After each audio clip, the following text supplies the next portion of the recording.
Well, time to bring in Mr. Gavaskar. Mr. Gavaskar, MS Dhoni talking about those two serious huddles while fielding, and he talks about how he doesn't really care about the win. He cares about how the team fights, because these things are what makes them win tournaments. Now, of course, he's obviously looking ahead and talking about the World Cup. He wants the boys to fight. Is that, according to you, the best approach going into this tri-series?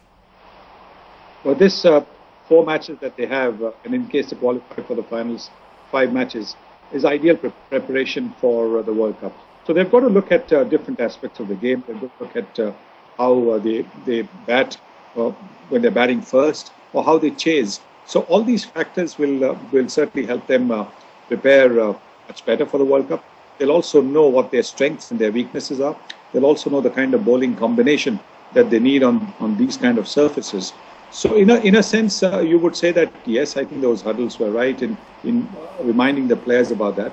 But the result also matters. You can't actually be saying that the attitude was right when the results are not showing it. So while this is only the first match, and I agree with you totally, and I agree with him, Dhoni as well totally, that the boys showed tremendous fight after that. And that's the most heartening aspect. Yes, it was a defeat. There are 3 more matches to go. Mr. Gavaskar, just reflecting at the first ball of each of the pace bowlers, Umesh Yadav and Mohammad Shami in particular, both bowled terrible deliveries to start with. As an opening batsman yourself, what does it tell you about new ball bowlers who start on a poor note? Well, it tells you that they haven't warmed up enough, they haven't loosened up enough, because they really should not be giving a freebie, and particularly in limited overs cricket where every run matters. And that is what it was. When you bowl a freebie or even one down the leg side, you're costing your team a run. So you must be ready to bowl the first ball of the innings as well as of a new spell. So if you're in the deep, and if you're just going to let your mind wander and not actually be ready to bowl anytime the skipper calls you, you must be ready to bowl anytime the skipper calls you, and you must be ready to bowl your first ball, which is going to be your best ball. But that unfortunately doesn't quite happen with the Indian team, and that's the reason the pressure sometimes can be released when the wickets are down and you expect that, okay, now there should be pressure. Then comes the over from the other end, and it's a wide ball or a loose delivery, and the pressure is gone. Don't you think Umesh Yadav has made a habit of that? Well, he came back very strongly. Yes, he was disappointing in his initial spell, but he came back very, very well. So you've got to look at the positive aspect. I don't think we should only look at the negative aspect. I think the way he came back, the Yorkers that he bowled towards the end was terrific, and I think that really should be what he should be practicing in the nets, bowling those Yorkers in the nets, because that's going to be a vital delivery in the final overs where batsmen are going for a slot. Aaron Finch, he survived a leg before chance to Akshar Patel that left Virat Kohli bemused, and Akshar Patel was given LBW in what seemed like it was going down leg. These things happen in cricket, but would you say India got the rough end of the stick when you consider the umpiring decisions? Well, that is what the game is all about. Sometimes, decisions can go your way. Other days, decisions can go against you.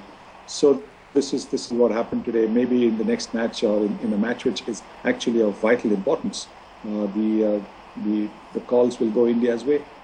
So let's hope for that. Right, Mr. Gavaskar, Rohit's intent, it suggested that he was keen to end the debate of who will open in the World Cup. Do you think he ended that debate in this particular ODI? Well, India is lucky that they've got 3 batsmen who can open the batting. There's Ajinkya Rahane, who's done well. There's Shikhar, who has not been great form. But I do believe it's going to be an important part, because it's right hand. And if Shikhar can regain his form in the next 3 or 4 games, that will only serve India very well in the World Cup.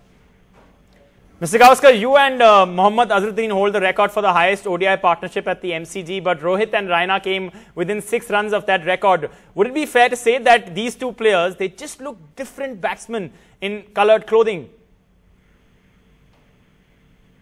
Yes, Suresh Raina in particular seems to love the limited overs format.